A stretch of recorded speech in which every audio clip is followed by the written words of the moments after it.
1949 pour la bibliothèque est en référence à l'année 1949 où les femmes ivoiriennes et les femmes de l'Afrique de l'Ouest francophone ont marché sur la ville de Grand-Bassam contre l'administration coloniale. J'ai ouvert la bibliothèque le 5 mars 2020 dans la plus grosse commune d'Abidjan, Yopougon, et également d'Afrique de l'Ouest, avec 1 500 000 habitants. Gauche, droite, gauche, gauche. Nous avons plusieurs programmes, des programmes pour enfants âgés de 5 à 10 ans, que nous appelons la balade littéraire. Et il s'agit de lire des textes écrits par des auteurs noirs et ou africaines de tous les pays du monde.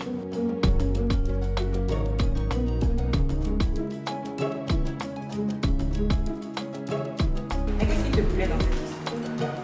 Parce qu'elle devait se noyer. Il est mieux, il est belle. Où sont-ils?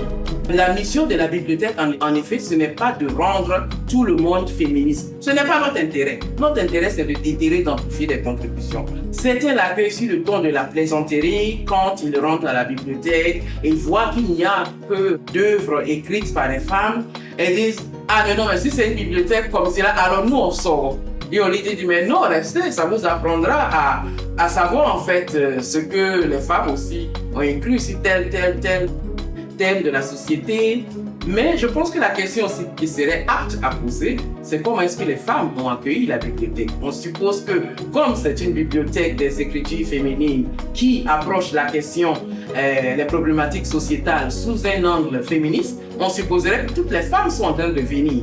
Cela aussi supposerait que toutes les femmes sont des féministes. Cela aussi supposerait que toutes les femmes sont OK, se sentent défavorisées par la question du patriarcat. On doit savoir que le patriarcat arrange certaines personnes, dont des femmes. Tout le monde n'a pas le temps de réfléchir à la question féministe. La femme qui est en train de vendre les bananes sur la route, là, elle n'a pas le temps de réfléchir à la question féministe. Elle a le temps de vendre ses bananes et d'envoyer son enfant à l'école. Donc elle n'a pas le temps encore de venir dans une bibliothèque pour s'asseoir là pour que son bout de chou suive les activités. Tata Letty et ses copines qui comptent vont venir compter. D'accord? Donc je vous souhaite un bon spectacle. Ceux qui ont les téléphones, mettez sous silencieux s'il vous plaît. Personne ne fait autre chose maintenant. Chez nous on dit que, Chez nous on dit le cœur d'une femme, le cœur d'une femme comme un océan, est comme un océan de secrets. est comme un océan de secrets, est comme un océan de secrets. C'est l'histoire d'un homme et d'une femme qui marchaient dans la forêt depuis des jours. Ils allaient vers une contrée lointaine. La femme portait son bébé attaché sur un dos. La chaleur du soleil était accablante. Ils n'avaient rien bu, ils n'avaient rien mangé depuis longtemps. Mais ils continuaient à avancer malgré le poids de leur fatigue. Un matin, ils atteignent la lisière de la forêt. Ils voient devant eux la tête de une plaine verdoyante. Au beau milieu de la plaine, un troupeau de vaches sauvages, les unes plus grosses que les autres étaient en train de paître. La femme avait faim, mais l'homme encore plus. Il regarde sa femme et lui dit: Nous avons fait, nous sommes fatigués. Toi qui prétends t'adapter à toute situation, pourquoi ne te transformes-tu pas en léopard? Hein? Tu pourrais capturer une génisse et nous aurons quelque chose à nous mettre sous la dent. La femme détache le bébé de son dos. Elle le pose par terre. Elle se tient debout devant son mari. Elle le regarde droit de les yeux. Et le regard est désolant. Elle ôte son paille. Le jette par terre. L'homme voit des poids qui lui poussent sur la tête et sur le corps. Son visage se transforme. Son expression devient terrible. Ses yeux lancent des étincelles. Elle distord sa bouche. Des canines acérées dépassent de ses Et lèvres la tête continue pour ses extrémités de mains et des pieds. Et en moins de temps qu'il n'en faut, un léopard féroce avec un regard de brin soutien devant nous. Ya!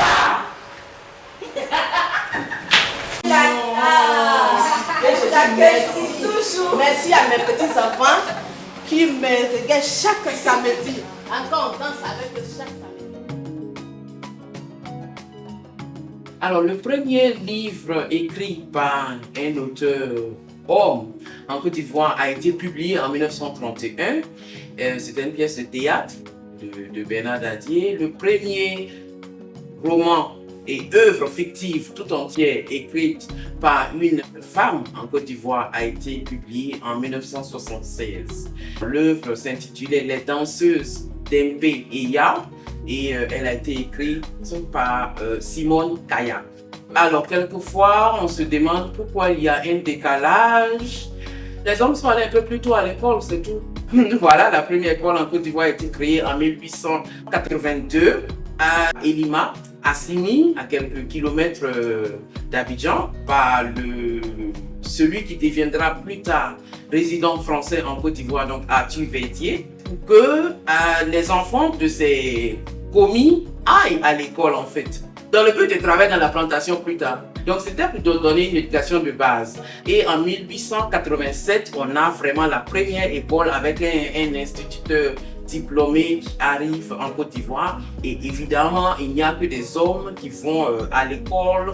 Certaines des œuvres de Bernard Dadier, par exemple, ont été écrites en prison. Je pense que quand on passe assez de temps en prison, on a le temps d'écrire ces œuvres. Et les femmes qui étaient dehors n'avaient pas peut-être tout ce temps-là pour écrire parce qu'il fallait faire autre chose à côté. Porte-canne d'un tel, employé de maison, babysitter, milicien rebelle ou jeune patriote. Autour du kiosque, un lieu si banal, se construit le nœud de la guerre. Alors, Tanella Boni, c'est une grande importance dans la littérature ivoirienne. Elle est prolifique, elle est essayiste, elle est poète, elle est romancière, elle est nouvelliste. Et elle a écrit sur de nombreux sujets, comme la guerre en Côte d'Ivoire de 2011. Et ce bouquin-là, Matin de couvre-feu, d'abord édité en 2004, je pense, et qui a obtenu aussi le prix Amadou Kourouma. Et le Matin de couvre-feu a été réédité en 2022 par la maison d'édition ivoirienne Nemba Édition. Donc, parle vraiment de cette guerre-là, des prémices de cette guerre sans prendre parti. Et j'ai vraiment aimé le fait qu'elle parle de cette guerre-là sous l'angle de la fiction. Et quand on parle alors de guerre, je pense aussi à Véronique Tadio qui écrit en haute auteure ivoirienne, très prolifique, essayiste, traduite dans de nombreuses langues, poétesse aussi, mais qui au cours d'une résidence d'écriture au Rwanda, écrit L'ombre d'Imana en fait, pour parler très humainement de ce génocide que ce pays-là a connu aussi dans les années 94. Et l'autre roman que j'aime particulièrement, pour son côté assez provocateur, c'est ce roman écrit par Angèle Rawiri, première écrivaine gabonaise, et le roman s'intitule Fureur, écrit de femmes. Et dans ce roman-là, on aborde pour la première fois la question de l'homosexualité féminine en Afrique. Alors, le roman graphique Aya de Yopougon, écrit par Marguerite Aboué, est situé effectivement à Yopougon. C'est un roman qui est très prisé aussi ici à la bibliothèque. Hein. Toutes les personnes qui viennent à la bibliothèque veulent lire le roman. Plusieurs venaient à la balade littéraire parce qu'on lit des livres, on fait des jeux avec Tata Letty, on mange du popcorn. Et puis mes livres préférés de la bibliothèque sont Aya de Yopougon parce que les histoires qui sont dedans sont... Ça se situe dans le contexte du quartier en fait. Évidemment, en tant qu'auteur, surtout de fiction, on a un peu grossi voilà, les traits de Yopougon. Je pense qu'elle voulait aussi supprimer peut-être les stéréotypes qu'il y a sur Yopougon, le quartier de la joie, Yopougon, le quartier des prostituées, Yopougon, le quartier des bars, Yopougon, le quartier des maquis. Et elle voulait présenter cette héroïne-là qui sort de ce quartier avec tous les stéréotypes-là, mais qui veut faire quelque chose d'important avec sa vie, mais qui doit aussi lutter en fait contre les mêmes préjugés-là, mais des personnes de son quartier. Je pense que Marguerite Aboué a bien quand même situé le contexte. Donc évidemment, le tome 1 de Aya de Yopougon, on n'est pas Yopougon aujourd'hui en 2023, mais ça s'explique. Alors, 1949, dans 50 ans, d'abord, ça restera Yopougon, ça n'ira nulle part, et ça n'ira nulle part dans un quartier occupé en fait de la ville d'Abidjan ou d'ailleurs. Ça c'est le point. Mais 1949, dans 50 ans, c'est que les structures, les valeurs qui animent 1949 restent. Et ce sont les valeurs-là qu'on essaie de transmettre aujourd'hui. nous avons une manière d'accueillir en 1949 en fait. Et tout le monde sait ça en 1949. Nous avons une manière d'écrire nos mails en 1949 par exemple. Nous avons une manière de faire nos communications en 1949 par exemple. On ne va pas utiliser les mots bizarres là en 1949. Dans tous les cas, nous sommes à Yopougon, c'est très animé, c'est très bruyant. On veut que ce soit bruyant comme cela.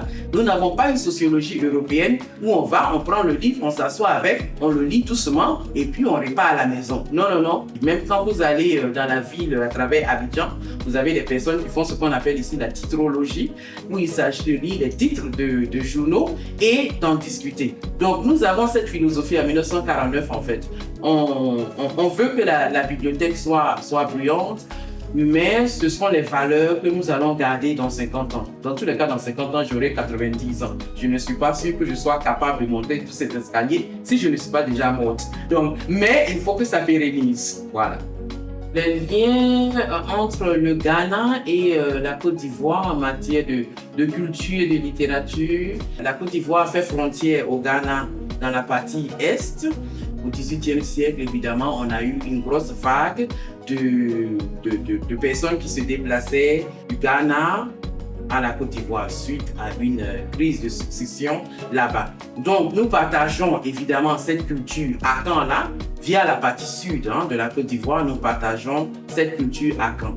La Côte d'Ivoire a été colonisée par les Français. Nous avons décidé de garder comme langue officielle et quelquefois comme langue nationale le français. Le Ghana a été colonisé par les Britanniques. Ils ont gardé comme la langue officielle l'anglais. Mais c'est assez intéressant quand même parce que nous avons des peuples dans la partie sud de la Côte d'Ivoire mais qui partagent les mêmes langues avec des peuples au Ghana, effectivement. Concernant la littérature, évidemment, nous partageons les mêmes choses. Le Ghana a eu assez de chance avec ses écrivaines,